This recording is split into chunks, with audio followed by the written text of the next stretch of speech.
Bueno, seguimos con el tema Venezuela. Hablamos con un venezolano que nos contó directamente desde el lugar de los hechos cómo lo está viviendo y cuál es su visión.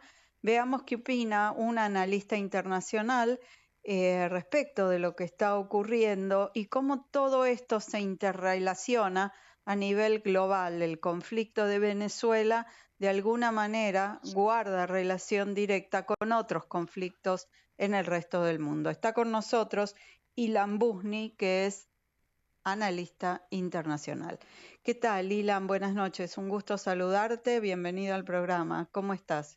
Un gusto, Laura, gracias por esta comunicación. No, por nada. Ilan, ¿cómo ves vos el conflicto venezolano? ¿Crees que Maduro tiene fecha de vencimiento? Que, bueno, cambió el viento de cola que lo sostenía y la población se dio vuelta y quiere un cambio y quiere otra cosa. Yo creo que bien utilizaste la palabra interrelaciona con el mundo, porque hablar de Venezuela no es solamente hablar de lo que pasa en el mundo. Maduro se sostiene hoy en día y principalmente por el apoyo que tiene de los altos mandos militares. Y está bueno separar lo que es el ejército en general de lo que son los altos mandos. ¿Por qué? Porque los altos mandos militares son los que están sospechados de estar relacionados al negocio del narcoterrorismo, del cual Venezuela auspicia y mucho, ya no solamente a través de Maduro, sino que también de otros funcionarios del gobierno. Entonces, lo que estamos viendo hoy en día es claramente la enorme cantidad de gente que está descontenta con Maduro y que votó por la fórmula opositora que lideraba Edmundo González Urrutia y que lidera y que lo dieron como claro ganador. Y por el otro lado estamos viendo que Maduro se sostiene bajo la ley de persecución de los opositores y del uso de la fuerza por parte de sus militares.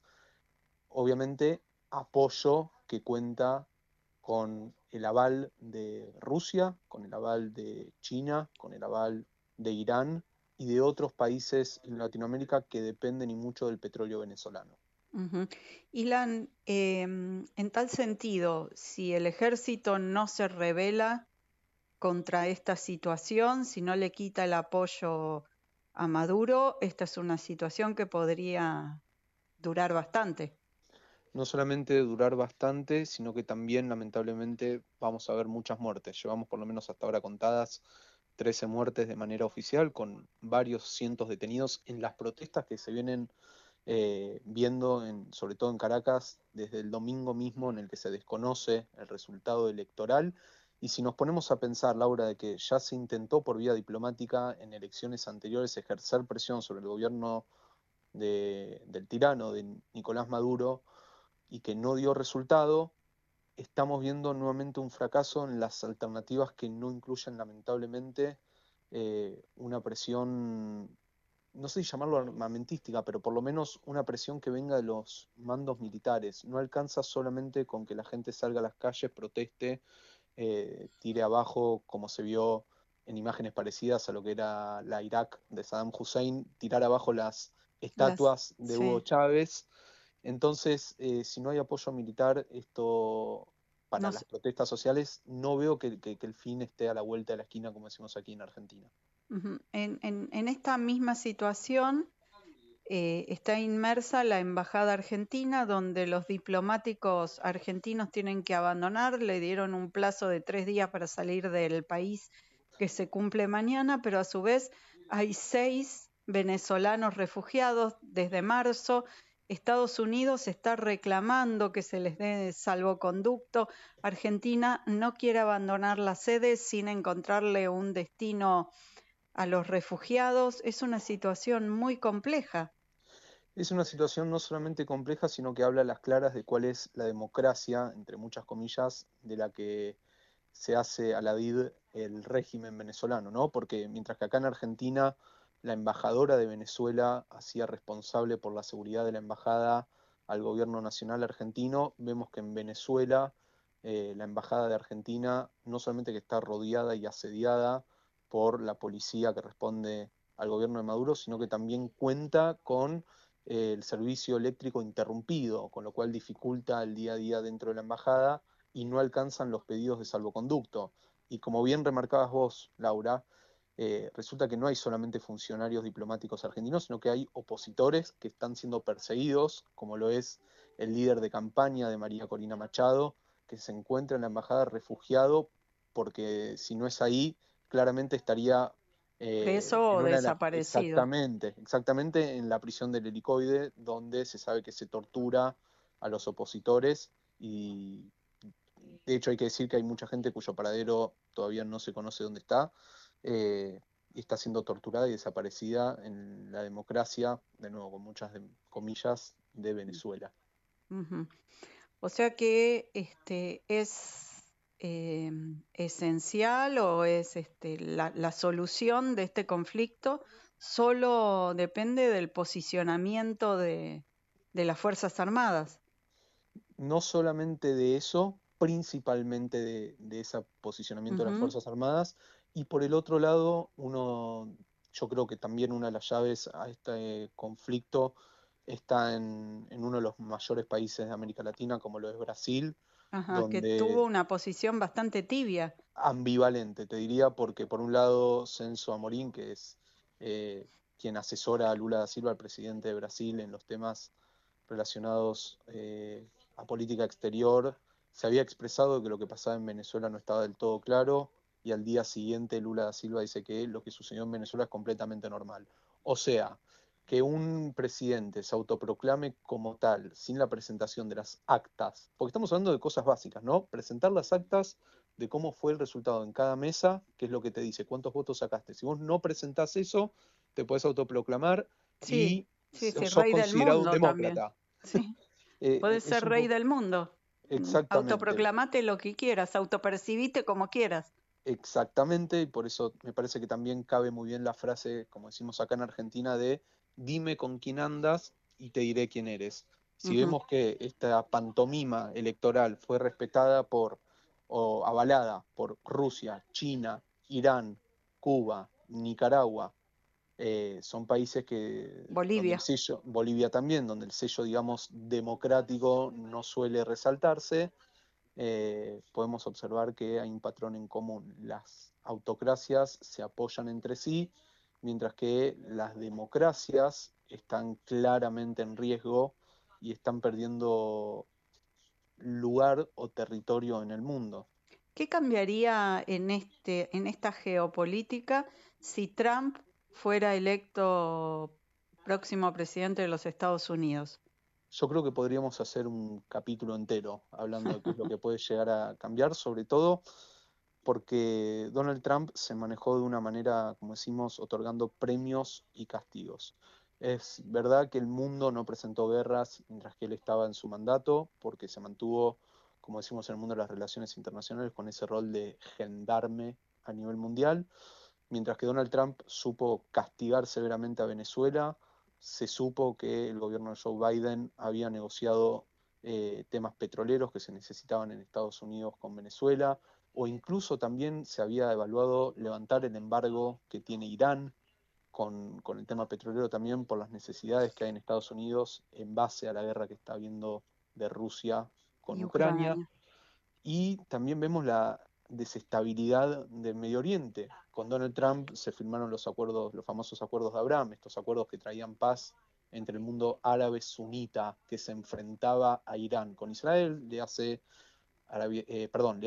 Emiratos Árabes Unidos, Bahrein, Sudán, Marruecos, y hoy en día vemos la escalada que está habiendo en Medio Oriente entre Israel, Hamas, los hutíes en Yemen, Hezbollah en Siria y Líbano, o el mismísimo Irán que por primera vez en 76 años de existencia del Estado de Israel se animó abiertamente a atacarlo. Sí, claro que seguro que la política mundial va a cambiar con un Donald Trump si es que vuelve a la Casa Blanca y la pregunta del millón es si se logra estabilizar un poco más el escenario mundial. Ujú. Y ves que él podría tener un rol protagónico, volver a ser el gendarme del mundo, eh, de alguna manera acorralar a Maduro o pacificar Medio Oriente. Es Veo mucho más pedirle, posible, quizás. exactamente, veo más posible una pacificación en Medio Oriente que un acorralamiento a Maduro. en base a que Donald Trump toda su carrera la construyó como un hombre de negocios que le puso su impronta, la impronta Trump, y evidentemente lo que Donald Trump entendió es que el idioma del Medio Oriente es un idioma diferente al que se habla en Occidente. Entonces, probablemente el acercamiento final que se iba a dar en Medio Oriente entre Arabia Saudita e Israel iba a incluir no solamente temas de armamento, sino también temas de cooperación en defensa en contra de Irán. Es algo que le interesa y mucho a Arabia Saudita. Entonces, si Donald Trump reflota esas ideas sobre una mesa de negociación, a cambio de que los saudíes reconozcan el Estado de Israel y dejen de lado la causa palestina para negar ese acercamiento, podemos pensar en que puede haber un nuevo mapa geopolítico o político en Medio Oriente. La cuestión de Venezuela es un poco más compleja de reducir en cuanto a no es solamente el ala militar el que hay que cambiar en Venezuela. Uno tiene que refundar